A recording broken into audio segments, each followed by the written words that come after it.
Allahu Akbar, Allahu Akbar, Allahu Akbar. La ilaha illallah, Allahu Akbar. Allahu Akbar, walillahil hamd. Allahu Akbar, Allahu Akbar, Allahu Akbar.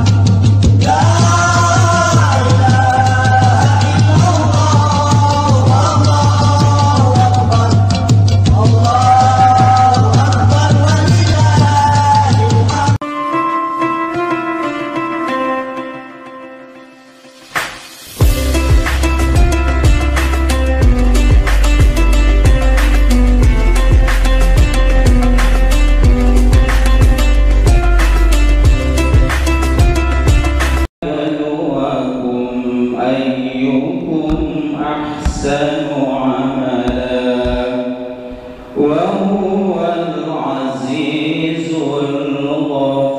الغفور الذي خلق سبع سماوات طباقا ما ترى في خلق الرحمن من تفاوت فارجع البصر هل ترى من فطور ثم ارجع البصر كرتين ينقلب إليك البصر خاسئا وهو حسير ولقد زينا السماء الدنيا بمصابيح وجعلناها رجوما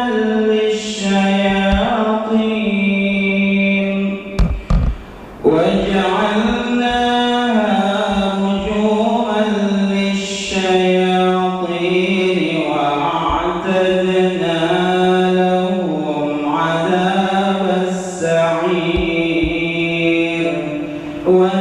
وللذين كفروا بربهم عذاب جهنم وبئس المصير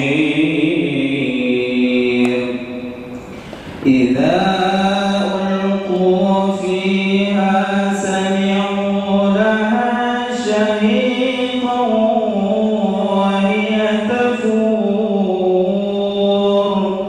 تكاد تميز من الغيظ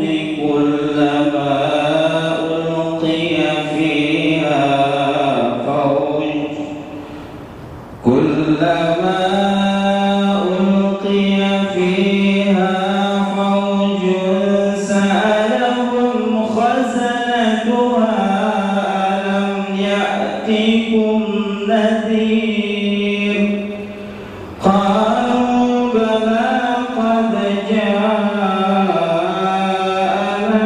نذير فكذبنا وقلنا ما نزل الله من شيء إن أنتم إلا في ضلال كبير وقالوا لو كنا نسمع أو نعقل ما كنا في أصحاب السعير فاعترفوا بذنبهم فسحقا لأصحاب السعير إن الذين يخشون ربهم بالغيب لهم مغفرة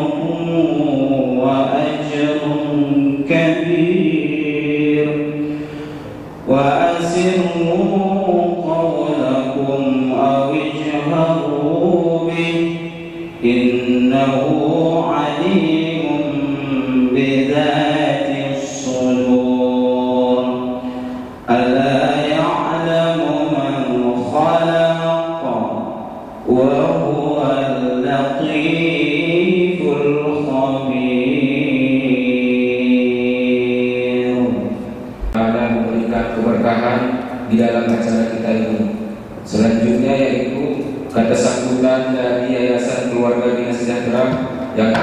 disampaikan oleh Bapak Saiful Arif SEMKOM. Kepada Bapak dipersilakan. Assalamualaikum warahmatullahi wabarakatuh. Alhamdulillah rabbil alamin wa bihi nasta'in asyhadu an la ilaha illallah wa asyhadu anna Muhammadan abduhu wa rasuluh amma ba'du. Pertama-tama marilah sama-sama kita panjatkan puja-puji dan syukur kita kepada Allah Subhanahu wa taala yang mana telah memberikan kepada kita limpahan rahmat dan karunia-Nya sehingga kita dapat hadir di tempat yang berbahagia ini. Selawat dan salam tak lupa kita panjatkan kepada junjungan kita Nabi besar Muhammad sallallahu alaihi wasallam yang mana masih kita harapkan selamat beliau dari kemudian kelak.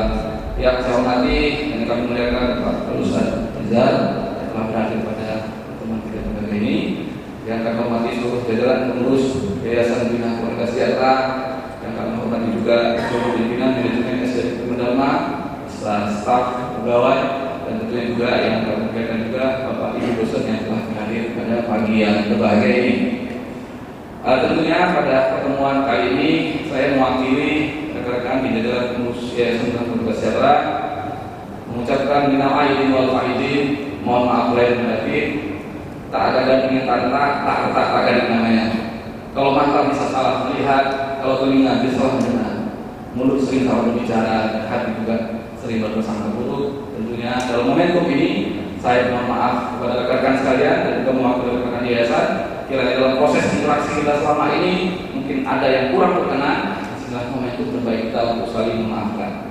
Dan di bulan Syawal ini tentunya juga kita dapat kabar juga dari rekan-rekan kita yang selama ini bersama dengan kita, yaitu almarhum Bapak Jenarko dan juga Pak Suhasil yang juga telah mendahului kita. Dan sebelumnya mari kita sama-sama membacakan umur kita berikan doa kepada almarhum.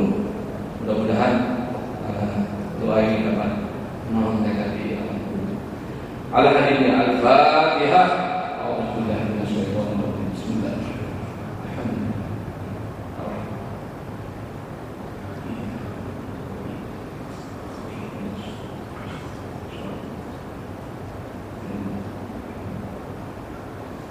Bapak Ibu, saudara-saudara sekalian yang dimuliakan Allah, fase kehidupan kita ini jelas dijelaskan dalam Al-Quran, di mana ada fase-fase di mana alam roh yang menuju kepada hidup kita sampai kita menuju ke alam kehidupan dan sampai di alam dunia dan terakhir di alam kubur dan juga di alam akhirat. Dan di situ kita dipikir tentang oleh Allah di sirat, apakah kita ke neraka dan juga ke surga. Nah, dalam hal ini juga tentunya terkait dengan beberapa hal yang mungkin perjalanan hidup kita dengan banyaknya COVID ini juga membuat kita banyak hal yang bisa kita ambil hikmah di mana kita mungkin selama ini mengejar dunia ini, mungkin saat ini juga momentum kita untuk teruslah mengejar akhirat kita. Bisa kita mengejar akhirat, insya Allah mudah-mudahan kita akan mendapatkan dunia ini. Pak, pertanyaan mahasiswa saya, kalau kita mengejar akhirat berarti kita menuju terus ya Pak? Tidak. Anda bisa menjadi seorang pemerintah hebat dan menjadi yang besar, tapi juga Anda bisa mendapatkan surga Allah melalui ibadah. Nah, dalam kaitan ini konteks tadi, Bapak Ibu sekalian, tentunya kita juga dalam kaitan duniawi juga ada baiknya kita memang harus terus belajar karena di fase kehidupan itu Allah memberikan terus yang jelas. Dalam proses ilmu komputer kita tentu ada proses input, processing, implementasi dan juga outputnya. Dan tentunya dalam proses input itu terus yang diberikan Allah sudah jelas. Ya, apa itu? Yaitu adanya Al-Quran dan Hadis. Dengan turunnya usaha penasaran kita yaitu Rasulullah Sallallahu Alaihi Wasallam. Dan tentunya itulah menjadi terus kita untuk bagaimana mengimplementasikan dalam proses ini. Implementasi dan kita bisa terapkan ini. Dengan 1 bulan kita di Ramadan semalam, insya Allah mudah-mudahan juga bisa memperbaiki ibadah kita ke depan. Insya Allah kita untuk mengejar surga Allah dan tenang. Bapak Ibu sekalian yang dimuliakan Allah, selamat datang rekan-rekan dosen kita. Ya. Pak, di sini bisa Pak? Ya, di sini. Baik, rekan-rekan sekalian, tidak panjang dan saya sampaikan di sini. Mari sama-sama kita kembali ke dalam Allah Subhanahu Wa Taala, mendapatkan takwa dari Allah, dan tentunya keilmuan dan knowledge yang kita pahami selama ini teruslah kita tambah untuk menambah tools kita untuk apa? Untuk bisa mengimplementasikan ibadah kita ini dengan dasar-dasar keilmuan yang baik. Outputnya apa? Outputnya adalah bagaimana kita mendapatkan takwa yang baik di sisi Allah Subhanahu Wa Taala. Dan tentunya seseorang yang baik itu tadi sudah dijelaskan di dalam surat, nantinya kita dipilih, bukan dipilih tapi ditetapkan bahwa kita ke surga atau neraka pada saat kita di alam akhirat nantinya. Dan tentunya dengan pilihan ketetapan tadi itu tidak ada lagi pilihan adalah di dunia, itulah yang menjadi dasar kita untuk mengumpulkan amal ibadah. Tentunya beberapa ustaz-ustaz kita, ulama-ulama kita selalu mengingatkan kepada kita bahwa di dunia ini adalah tempatnya untuk mengumpulkan bekal kita untuk di kehidupan yang abadi di akhirnya. Baik, rekan-rekan sekalian, di era pandemi ini saya mungkin mewakili manajemen dan juga mewakili yayasan berharap sekali kerja keras kita ini, karena saingan kita sangat luar biasa sekali, karena kita sudah kembali diriset oleh keadaan kita dengan pandemi ini, dengan banyaknya penurunan jumlah mahasiswa kita, dan juga kita tidak bisa bertemu tatap muka dengan mahasiswa kita. Jadi kan rekan-rekan sekalian, upaya kita nanti di dalam proses pembelajaran Bapak Ibu dosen kita untuk terus memberikan keilmuan yang terbaik, yang bekal kita nanti di dalam akhir, maka tetaplah semangat untuk memberikan yang terbaik kepada mahasiswa kita. Kenapa? Karena semua yang kita lakukan adalah amal ibadah jariah kita, dan harapan kami di yayasan teruslah rekan-rekan sekalian menambah knowledge kita untuk dapat kita implementasikan kepada mahasiswa kita, sehingga pada akhirnya institusi kita akan jadi lebih institusi yang terbaik di mata Allah dan juga di mata masyarakat luas. Demikian Bapak Ibu sekalian yang bisa saya sampaikan. Terima kasih atas perhatian dan kesempatannya. Wassalamualaikum warahmatullahi wabarakatuh. Yang akan disampaikan oleh Bapak Dr. Gunawan SEMSI. Pada Bapak kami persilakan.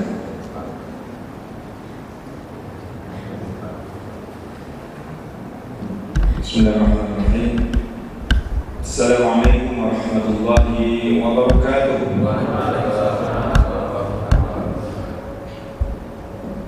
Alhamdulillah, wassalatu wassalamu ala Rasulillah wa ala alihi wa sahbihi wa mawalah.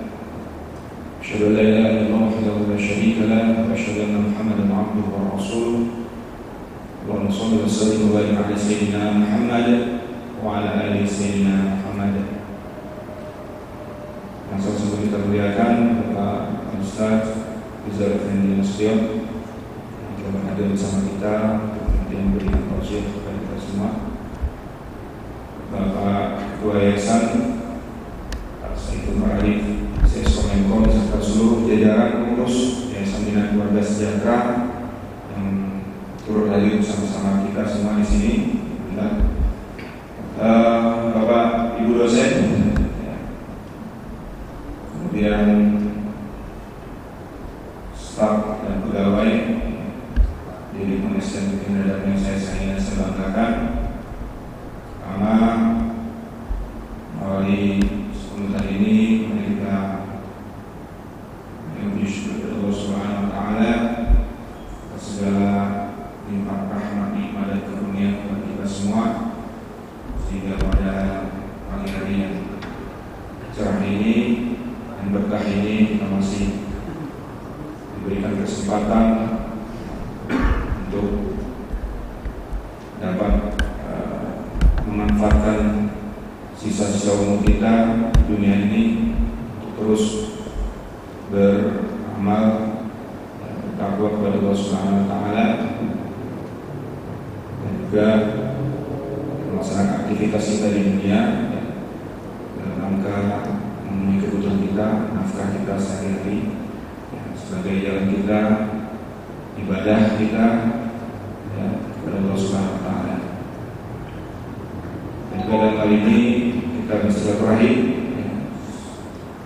di Masjid Dakwah Islamic Dharma ini untuk melaksanakan mengawali kegiatan kita setelah selesainya kita menjalankan ibadah puasa di bulan suci Ramadan 1440 Hijriah. Salam dan salam kalau kita sampaikan kepada Nabi besar Muhammad Sallallahu Alaihi Wasallam. Semoga kita semua yang hadir di sini dan seluruh muslimin dan muslimat menjadikan semua kita tergolong pada umat Rasulullah SAW yang mendapatkan syafaat baik ini maupun akhirat. Allahumma shalli wa sallim wa barik ala sayyidina Muhammad wa ala ali sayyidina Muhammad. Bapak, Saudara-saudara yang saya muliakan, pertama ucapan terima kasih dan apresiasi kepada kita semua yang hadir ya, di Masjid Dakwah ini sesuai dengan undangan kita mengawali aktivitas kita kembali ya, kita membukakan dengan pengajian ya, kita isi dengan pengajian siaran rohani dan juga nanti kiranya dinaikkan dengan salingnya kita bersimak maafan ya, halal bihalal ya, menghalalkan segala yang belum halal ya, tentunya ini momen yang sangat baik sekali bagi kita ya, untuk mensucikan diri kita ya, terlebih kita akan menghadapi hari-hari ke depan. Saya pribadi, atas nama pribadi, keluarga dan juga manajemen Stadion Guru Dharma ya, mengucapkan bil aidin wal faizin Allahu minkum siamakum kepada kita semua, mohon maaf lahir dan batin ya, atas segala khilaf dan salah atas selama ini ya, kita interaksi, kita bersosialisasi ya, dan juga berkomunikasi, tentunya ada silap dan salah. Saya pada kesempatan ini mohon maaf yang sebesar-besarnya kepada rekan-rekan semua ya, rekan di saya juga kemudian manajemen dan Bapak Ibu dosen serta seluruh staf pegawai ya, atas kemahamannya saya ucapkan terima kasih dan juga di momen ini sebenarnya saya sampaikan ya, bahwasanya seperti yang dari Pak Ketua Yayasan, tentunya kita jadikan ya, hari ini momen yang sesuai dengan makna Syawal itu, ya, makna peningkatan. Ya, tentunya banyak PR besar kita, ya, agenda kita ke depan yang tentunya akan kita jalani ya, supaya kita menghadap Allah Subhanahu Wa Taala, tentunya dengan ikhtiar kita ya, dan juga nantinya dengan tawakal kita ya, kepada Allah. Semoga pandemi ini ya, wabah virus COVID ini segera diangkat oleh Allah Subhanahu Wa Taala. Nantinya kita akan menjalani kehidupan yang normal kembali, yang lebih baik lagi ya. Tentunya ini yang harapan kita bersama, dan tentunya bisa kita selipkan ya, di doa-doa kita setelah sholat, fardu dan sebagainya. Jadi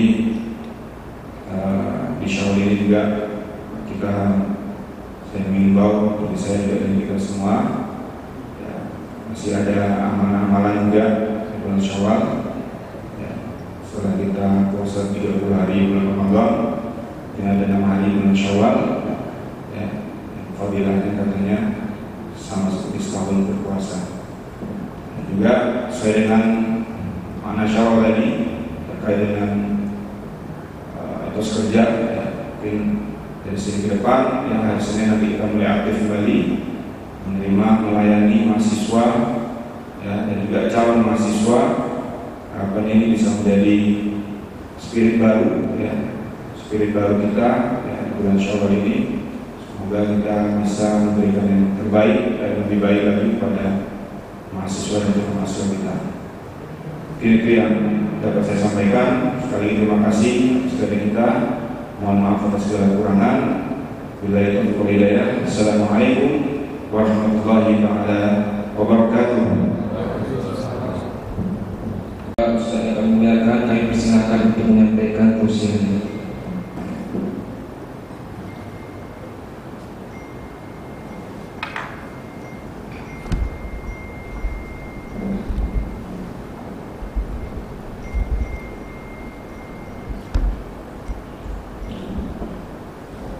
Bismillahirrahmanirrahim. Assalamualaikum warahmatullahi wabarakatuh.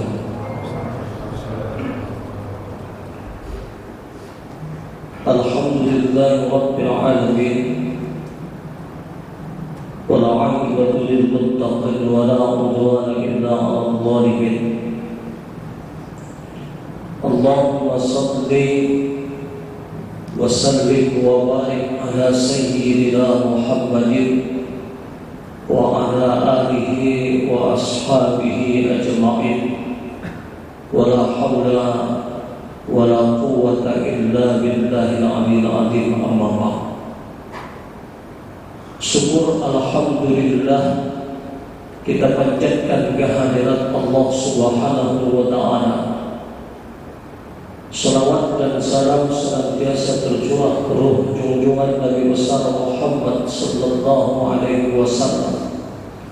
Allahumma shalli wa sallim wa barik ala sayyidina Muhammad wa ala ali sayyidina Muhammad. Yang saya hormati Bapak Pimpinan Yayasan Pak Saiful, yang juga saya hormati Bapak Ketua yang baru saja memberikan kata sambutan buat kita, dan yang juga sama-sama saya hormati adalah bapak-bapak, ibu-ibu, seluruh jamaah yang hadir di majelis yang mulia ini. Halal bihalal, kalau kita lihat di dalam kamus bahasa Arab tidak dijumpai istilah ini, Pak. Dan kemudian orang Arab pun tidak mengerti tentang makna halal bil halal, karena halal bil halal cuma ada kemudian di Indonesia.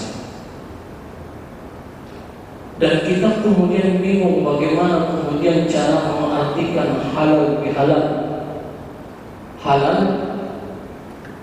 kemudian sesudah halal ada lagi halal. Mungkin bisa jadi makna halal bihalal ini adalah menghalalkan sesuatu yang sudah pernah haram.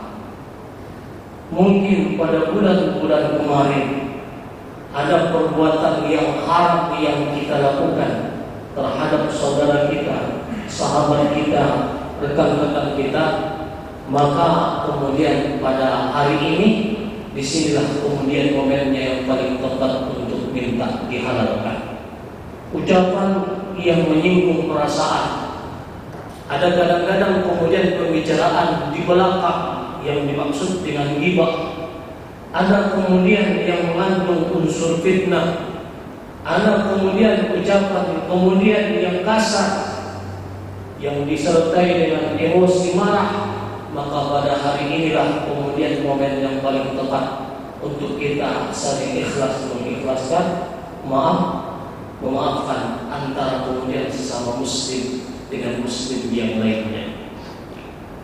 Bapak Ibu, banyak di antara kita bagus hubungan dia kemudian dengan manusia, dengan atasannya, pimpinannya bagus hubungannya, dengan orang tuanya juga kemudian bagus hubungannya, dengan jiran tetangganya bagus hubungannya, dengan kemudian rekan-rekannya bagus hubungannya. Tetapi ketika menyangkut dengan Allah Ta'ala, rusak kemudian hubungannya. Tidak sedikit di antara umat Islam hari ini menganggap enteng terhadap ibadah salat, anggap sepele terhadap puasa, dan kemudian tidak kemudian menganggap ibadah zakat, haji kemudian dia tidak mau menunaikannya. Beginilah kemudian keadaan Islam hari ini. Lihat kondisi masjid kita kemudian pada hari ini. Masjid mana lagi yang kurang besar dan kurang cantik, tapi lihat kemudian di dalamnya sedikit cuma jamaah kemudian yang mendirikan salat di dalamnya. Menunjukkan apa? Kepedulian kita kemudian terhadap hubungan kita dengan Allah kemudian sangat lemah.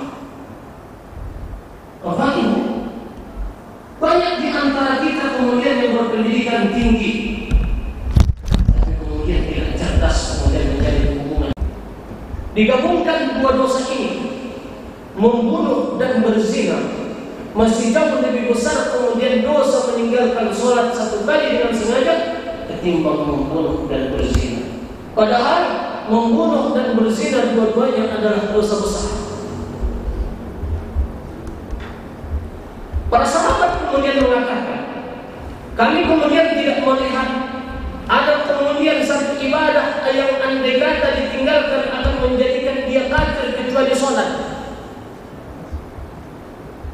Kalau puasa kemudian ditinggalkan kemudian ini tidak menjadikan seseorang jadi kafir.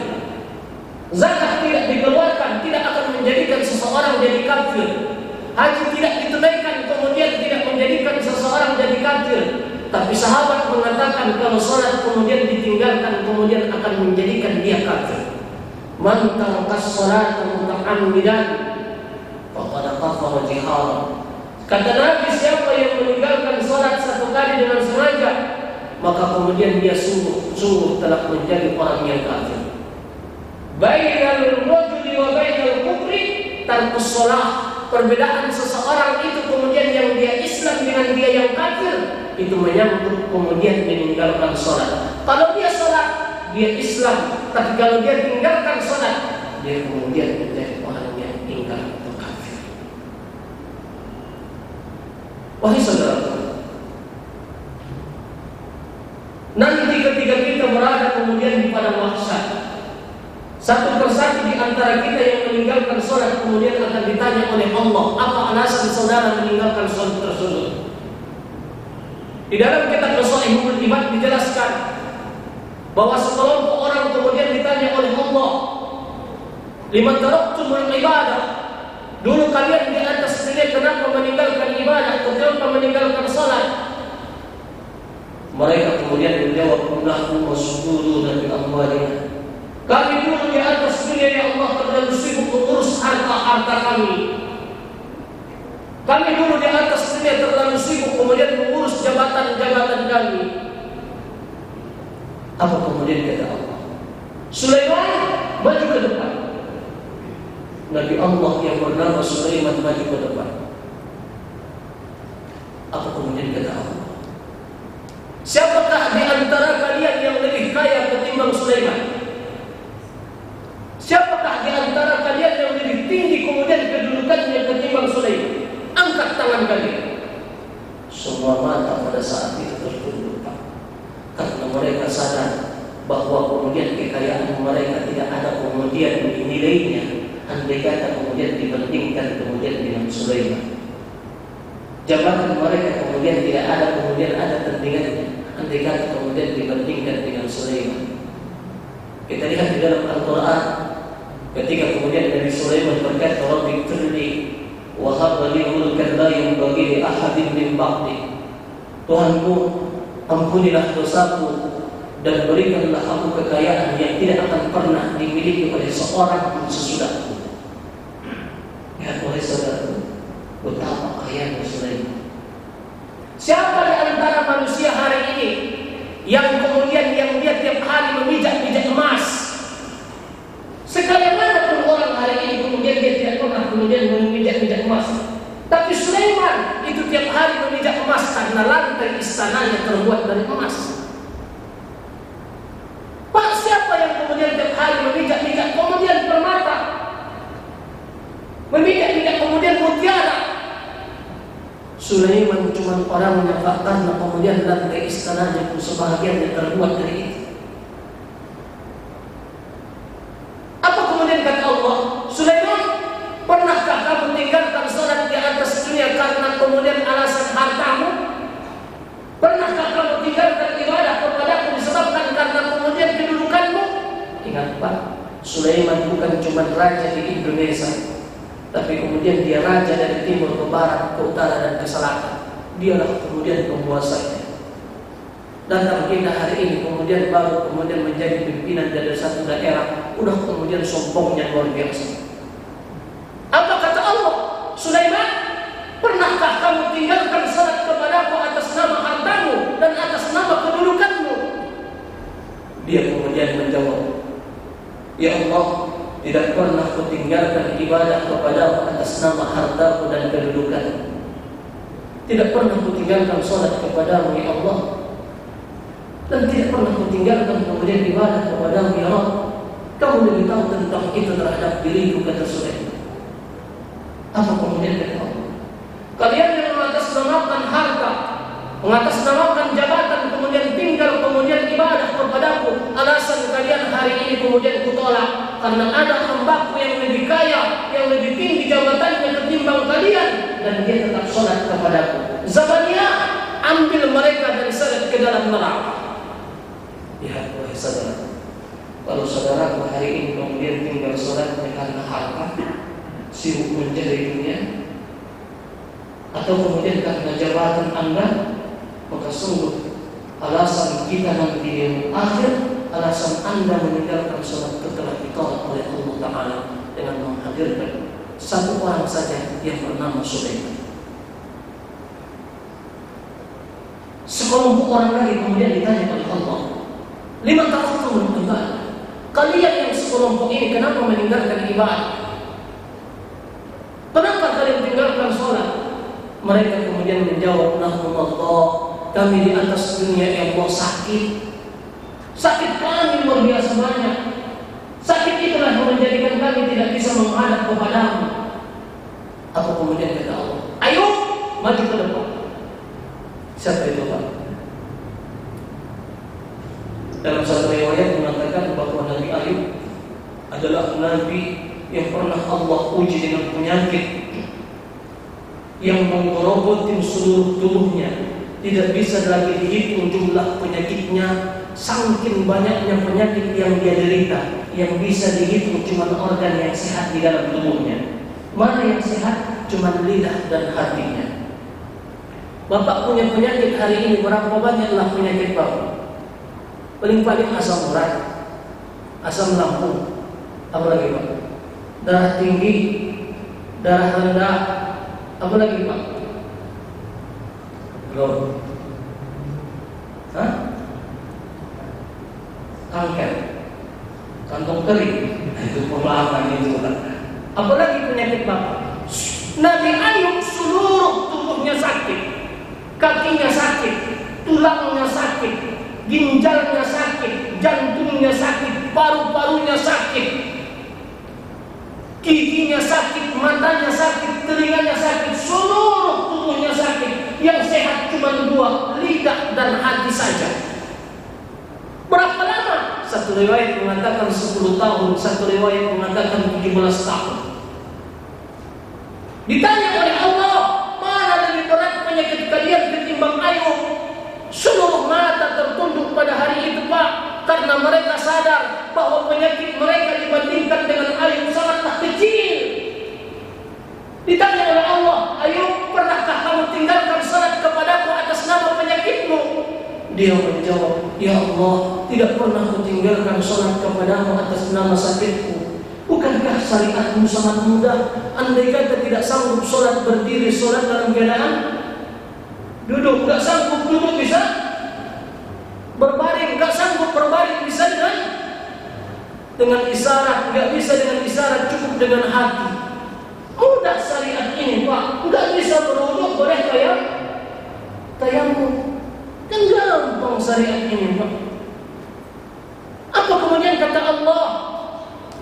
Alasan kalian meninggalkan salat kepadaku atas nama penyakit kalian, kutolak. Kenapa? Karena ada hambaku yang lebih berat penyakitnya ketimbang kalian, dan dia kemudian tetap salat kepadaku. Zabaniyah, seret mereka ke dalam neraka.